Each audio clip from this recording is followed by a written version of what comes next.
Það er alveg 3 vikur í mót og þið voru að kynna nýja treyju og samstarfsaðila, svona, hvernig, ef við byrjum á treyjunni, bara hvernig líst þér á hana? Bara mjög vel, þetta er glæsileg treyja sem að okkar allra besti Halldór Smári Sigurðsson hannaði.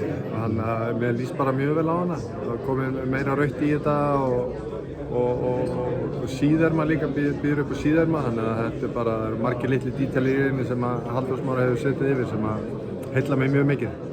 Eins og þessi 3 vikur í mót, hvernig er svona staðan á hópnum, mikil eftirvænting?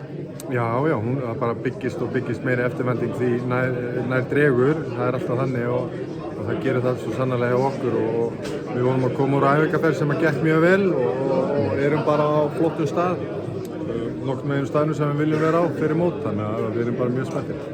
Fyrsti leikur, Breiðablik, það ágætis byrjun á mótinu?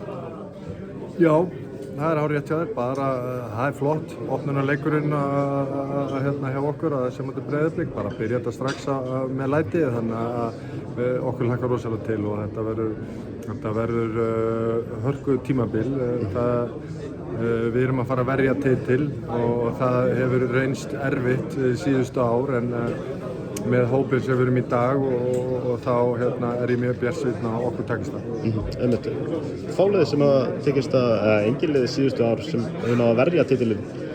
Þeir eru með ógnarsterkan hóp, svona heldur að það muni spila lykilþátt í velgengni? Já, við þurfum að vera með stóran hóp til þess að geta náð okkar markmiðum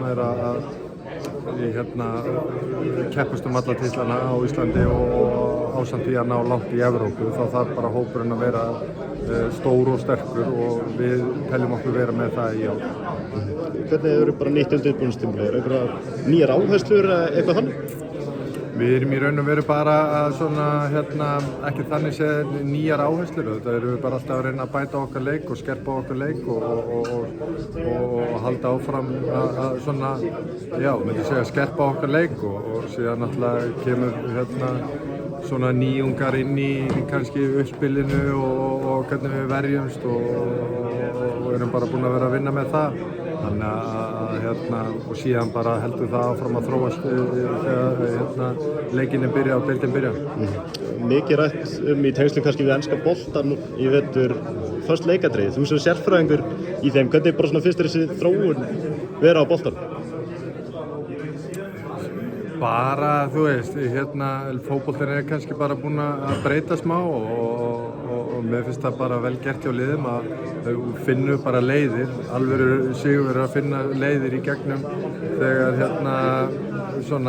reynist erfitt að spila sér kannski í gegnum. Við kannski sjá að lið eru að verjast mikið í lóblokkinni og það er erfitt að spila sér í gegnum og það gefur kannski ekki mikið færi á sér og þá þarftu bara að nýta önnur vopn sem þú ert með og setpísinn hafa verið að koma sterk inn núna og það sýnir bara það að þú þarft að vera góður á öllum sviðum leiksins ef þú vilt gera það gildandi í toppnum. Einhver aukin áhersla á föstleikadrið hjá Víkingum í sumar eða eitthvað? Já, við munum alltaf að reyna að bæta okkur í öllu sem við gerum. Það er alveg aukin áhersla að vera betri en við vorum í fyrra, þannig að þó svo að við höfum staðið okkur vel í föstu leikadriðunum í fyrra, þá verður að vera með þannig hugafar að þú viljið gera betur en þú gerðir í fyrra og við stefnum að gera það. Eitthvað bara aðeins leikmannahópum, bara hvernig er staðan á meiðslalistum?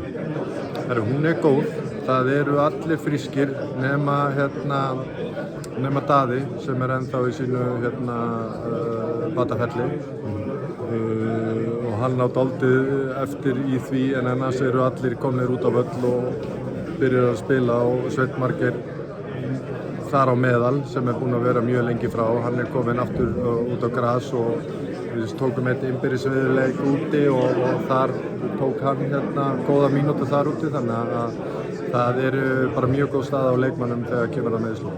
Talað Sveinn Margeir, hann er eitthvað verið orðað við að fara á láni, er það möguleiki sem þið eru að skoða? Það er ekkert sem ég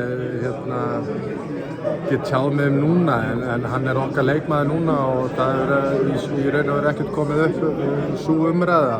Við þurfum bara að meta með hópinn hvernig, eins og ég segi, þetta er stór hópur og ef allir eru í lagi þá lítur út fyrir þannig að það þurfa einhver að sitja utan hóps en ég biðla til þeirra að vera bara þolinmóðir af því að eins og ég segi þá þetta langt tímabil og við munum þurfa að nýta á öllum hópnum hvort sem að þeir eru í liðinu í fyrsta leik eða ekki þá þurfa menn bara að sýna að þeir séu tilbúinir í þetta verkefni með okkur og sýna góða liðsheild og bakka við hvern annan og við munum bara sjá hvernig það þróast.